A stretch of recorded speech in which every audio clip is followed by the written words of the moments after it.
I'm excited to share with you the new worship series we're going to do at Brewster Baptist Church from March 9th through the end of April, and it's called The Gardens of God.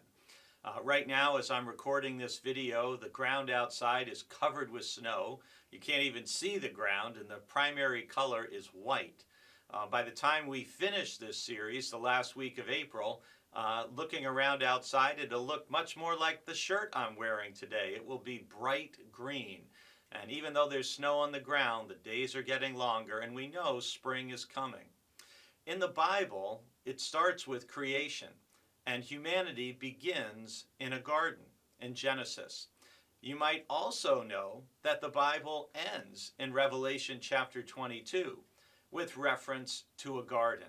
So in a sense, a garden both is the place of the beginning of the Bible and the end of the Bible. And in between the Garden of Creation, we see the Garden of Creation become a garden of betrayal and a garden of shame, and yet a garden of second chances.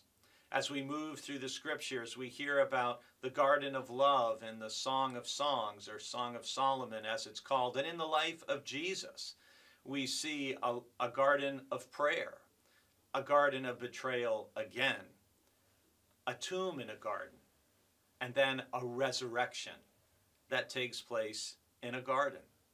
I hope you'll be a part of this series, both in joining us in worship, and if you're in a small group, strongly encourage you in your group to prayerfully consider perhaps pausing whatever study you're doing to join us as we go from Genesis to Revelation and talk about God's story of creation and salvation and redemption and hope that all begins and ends in a garden.